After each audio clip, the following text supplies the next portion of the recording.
guys! Welcome to my vlog. So for today's video, i-share ko naman sa inyo kung paano tayo makapag-file ng calamity loan online at ano ang mga requirements at mga procedure or mga guidelines.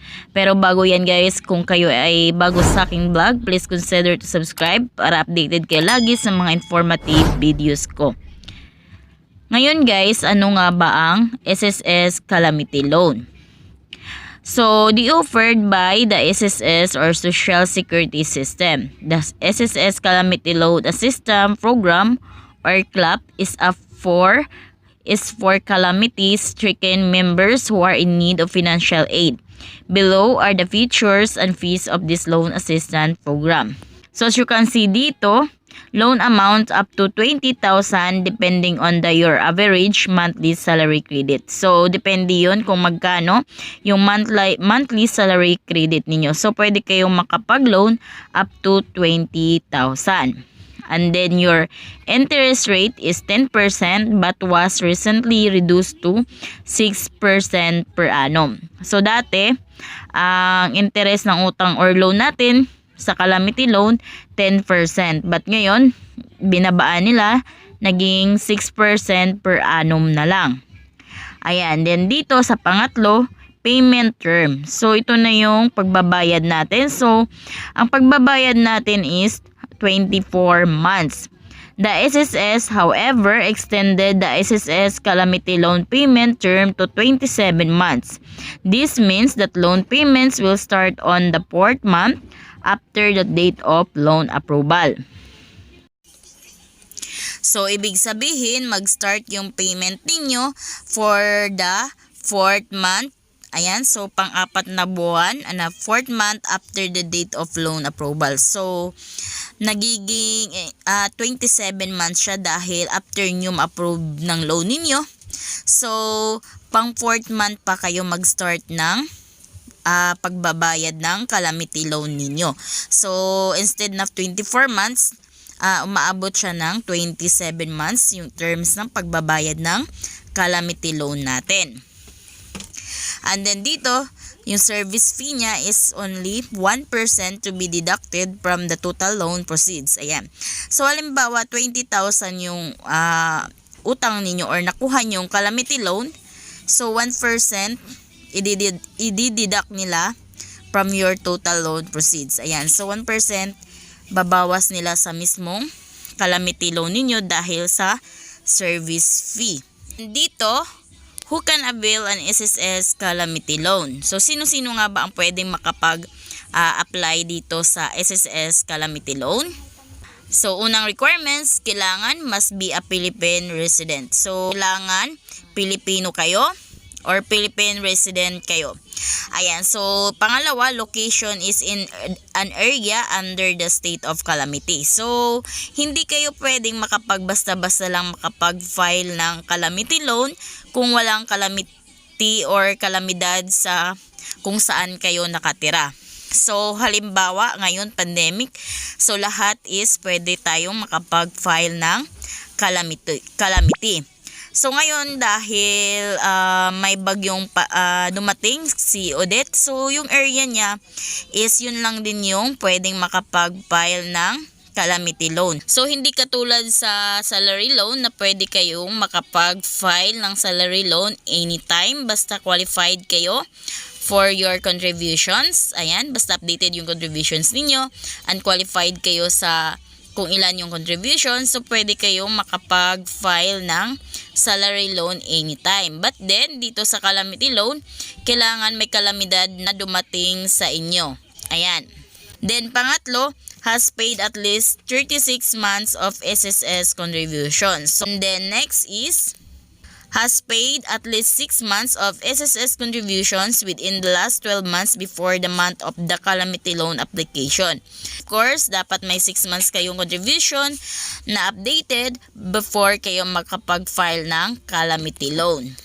The next is member has not availed of retirement, disability, or death benefits from SSS. So kung kayo ay nakapag-avail na ng retirement, disability, or death benefits galing kay SSS, so hindi na kayo pwedeng makapag-file ng calamity loan. Ayan. And then of course, yung panghuling requirements, ayan, no outstanding balance in the SSS loan, restructuring program or calamity loan assistance program. Then dito nakalagay, note, because of the COVID-19 pandemic, the SSS Calamity Loan is now available to all SSS members nationwide. According to SSS President and CEO Aurora Ignacio, also the agency is no longer requiring applicants to submit documents providing that their location is under the state of calamity. So, ito yung sinabi ko kanina, kung dahil sa pandemic, pwede kayong makapag-apply ng calamity loan online at hindi na kayo kailangan pang hanapan ng ibang documents. So, yun lang, mag-apply lang kayo through online. And then, ayan, so dahil sa pandemic, tayo ay may kalamidad na hinaharap ngayon. So, pwede kayong makapag-avail. Then, how much is the SSS Calamity Loan amount? So, the SSS Calamity Loan amount is equal to 1 month salary credit. So, equivalent ito sa 1 month salary credit ninyo based on your average monthly salary credits in the last 12 months.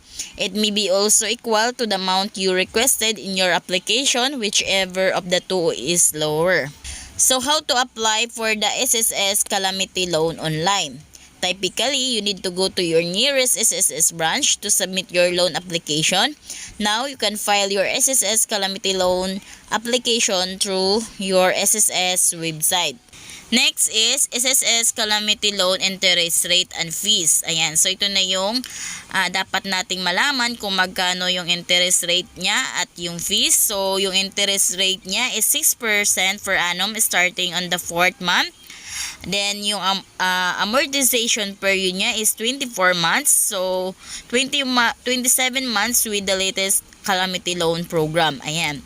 Then, next is advance interest not charged on the loan. Ayan. Then, next, late payment penalty is 1% of outstanding balance. And then, the service fee, 1% of total proceed amount. Ayan. Is the SSS calamity loan or CLAP still available? Ayan. So, the deadline for the latest CLAP was in September 14, 2020. According to the SSS, they will soon announce to the public if a new calamity loan package will be available for its member. In the meantime, if your area was recently affected by a calamity, you can still proceed with your SSS calamity loan application. So, dati, lahat ng member ni SSS pwedeng makapag-file ng calamity loan online dahil sa pandemic. Pero mula nung September 14, 2020 is hindi na pwedeng makapag-file na. But ngayon guys, dahil may bagyo sa Visayas at Mindanao, si Bagyong Odette, so pwede kayong makapag-file ng calamity loan sa SSS. Pero pag once online, so hindi pa updated sa ngayon yung system or website ni SSS. So hintayin nyo lang na mag-update yan in the next days. So dito, how long is the SSS calamity loan processing time? So it usually takes 3 to 5 working days for the SSS to process a calamity loan. You can receive the proceeds through the following channels. So kung via check kayo, your bank check will be delivered to your preferred mailing address. And then kung kayo naman ay active UMID ATM, you can automatically receive your loan amount in your active SSS UMID account. And then if you are using Union Bank Quick Cards, the proceeds will be in your UBP Quick Card in the 3 to 5 working days after loan approval. And then, if you use PesoNet accredited banks naman, you can get your proceeds within 1 to 2 working days after approval. Then, where can I pay my SSS calamity loan? So, saan kayo pwedeng makapagbayad ng SSS calamity loan ninyo? So, marami akong tutorial nito kung paano kayo makapagbayad ng SSS calamity loan ninyo gamit ang GCash, Paymaya, Union Bank, or kung mismo sa SSS branch kayo magbayad. Then nakalagay dito, the calamity loan is payable through salary deduction. So kung kayo ay employed, of course, through salary deduction yung pagbabayad ng calamity loan sa inyo. But then guys, kung gusto nyo naman na kayo mismo ang magbabayad, if ever naman na yung employer ninyo is ayaw magbayad, so pwede naman kayong makapagbayad. Then meron din akong tutorial niyan kung paano kayo makapagbayad ng calamity loan ninyo kung halimbawa yung employer ninyo is ayaw magdeduct ng calamity loan ninyo. Then you can also pay for it in any SSS branch, an SSS accredited bank, or an SSS authorized payment center. The payment deadline is on or before the last day of the month. So, ang deadline guys is before the last day of the month. Ayan. However, if the payment deadline falls on Saturday, Sunday, or holiday, you should make your loan payment on the next working day. Then, paano naman if hindi kayo makapagbabayad ng loan ninyo? What happens next? Ayan. So, if you fail to pay your outstanding loan balance, SSS will deduct the remaining amount with an interest and penalty from the other SSS benefits you intended to claim in the future. So, kung kayo ay employed members, the outstanding balance will be deducted from final SSS benefits. That's a total disability, retirement, or death benefits. And then, para naman sa ating mga for self-employed or voluntary members, the outstanding balance will be deducted from short-term benefits. Ito yung mga sickness, maternal, partial disability benefits, or final SSS benefits. So ngayon, paano nga ba tayo makapag-file ng SSS Calamity Loan online? So ngayon, sa Google search ng cellphone ninyo, click nyo lang yung Google search niyo and then search nyo lang yung SSS website. And then ito na yung SSS website. So click nyo lang yan. And then, ma-redirect tayo sa mismong SSS website. So, click nyo lang tong my box. Click I am not a robot. And then, click submit.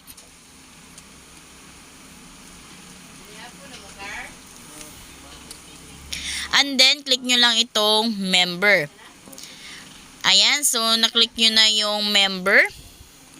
And then, dito, put your user ID and password. And then, click I am not a robot. And then, click submit. Ayan. So, maglalagin lang kayo. Click I am not a robot. And then, click submit. Ayan. And then, andito na tayo sa home. So, click lang natin itong e-services. Ayan. So, click natin yung e-services. And then, click lang natin itong apply for calamity loan. Ayan.